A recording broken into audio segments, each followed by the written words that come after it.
Bonjour, je suis ravie de vous retrouver pour cette nouvelle édition de ce mercredi 12 avril.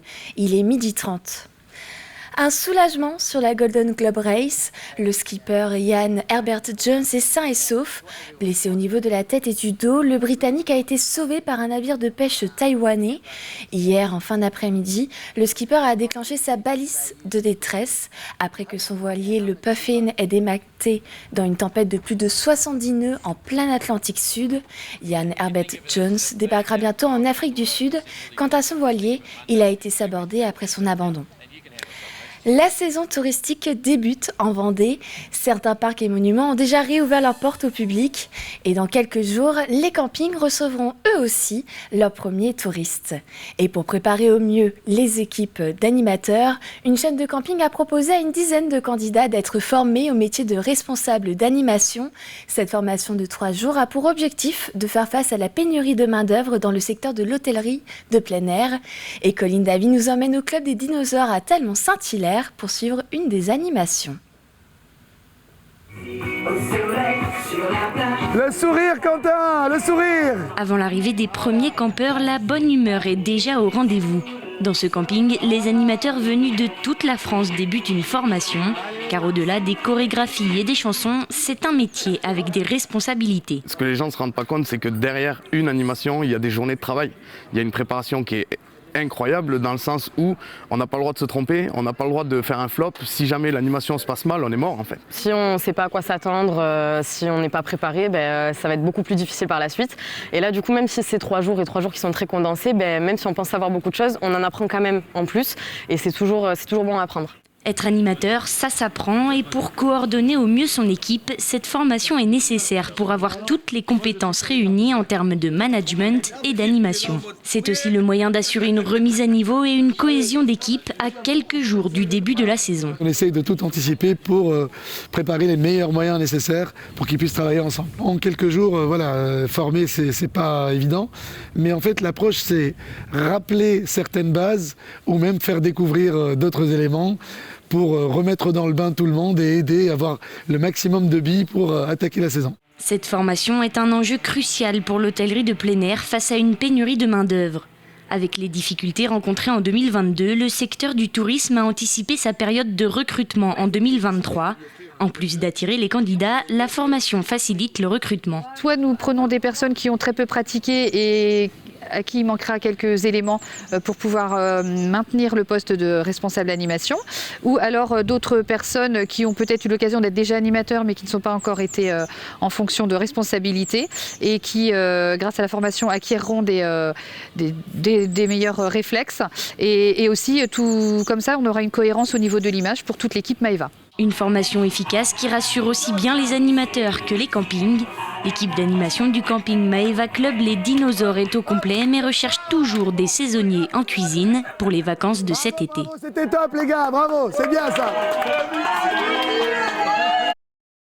Premier client ce vendredi. Partons à présent à la rencontre d'Audrey Mehdi.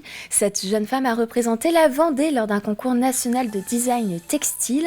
Les participants devaient proposer un imprimé pour une nouvelle collection de culottes menstruelles, tout en respectant les contraintes comme le thème et les codes de la marque. Face à des centaines de candidats, Audrey Mehdi a remporté fin mars le prix du jury grâce à son univers coloré et plein d'humour. La rédaction l'a rencontrée dans son atelier au Moulin Créatif à Montaigu. À travers son univers coloré et décalé, Audrey a conçu ce motif à l'occasion d'un concours de design textile Made in France pour une culotte menstruelle sur le thème des règles et de la féminité. L'inspiration lui est venue instinctivement après le dévoilement du nom de la marque basée à Lyon. J'avais déjà en tête un ancien motif qui plaisait beaucoup à l'époque mais qui n'avait jamais trouvé preneur auprès de marques de textile ou de papeterie et je voulais un petit peu le remettre au goût du jour. Et comme je voulais pas le traiter en premier degré, je voulais qu'il se passe un peu autre chose que ces petites nanas. J'aimais bien le côté un peu kaléidoscopique, des petites formes rondes et un peu sensuelles qui s'enveloppent comme ça. Donc, c'était assez instinctif finalement dans le processus de création. Donc je voulais vraiment donner le côté fun et un peu décalé. Ces petites femmes sensuelles en culotte-cœur dans des positions drôles lui ont permis de remporter le prix du jury parmi les 478 motifs en compétition. Une belle surprise pour Audrey qui ne s'attendait pas à recevoir le premier prix national. Moi, je cite souvent Jean-Claude Duss, c'est oublie que t'as aucune chance, fonce sur un malentendu, ça peut marcher. Donc, ouais, super bonne surprise. Et puis tout ce qui s'ensuit derrière. Depuis 10 ans, cette graphiste textile en freelance travaille dans le secteur du prêt-à-porter pour enfants. Elle développe aussi son activité au sein du tiers-lieu artistique Le Moulin Créatif à Montaigu. Pour Audrey, le milieu du textile permet de développer son laboratoire créatif. Ce qui est intéressant, c'est d'avoir sa patte et son univers qui puissent s'adapter à l'identité d'une marque en fait. Et après, je pense que c'est ce qui fait notre force aussi. C'est un chouette moment aussi de voir la collection se construire, sachant que moi après, mon but c'est dans un thème, dans une collection, c'est de trouver le motif qui va plaire, de trouver... avec toutes les contraintes qu'il y a derrière dans la construction de collection, jusqu'au moment où on le voit porter, on le croise dans la rue et ça c'est rigolo. Son motif intitulé Pop Heart sera imprimé sur un tissu écologique pour la nouvelle collection d'une culotte menstruelle dont la date de sortie n'a pas encore été dévoilée. En attendant, Audrey laisse place à son imagination pour créer de nouveaux motifs dans les prochaines collections de ses clients. Et on termine ce journal avec du rugby. Hier, le Stade Rochelais a fait son entraînement au Stade Henri-Desgranges à La Roche-sur-Yon. Cet événement ouvert au public a attiré 2500 supporters des Jaunes et Noirs.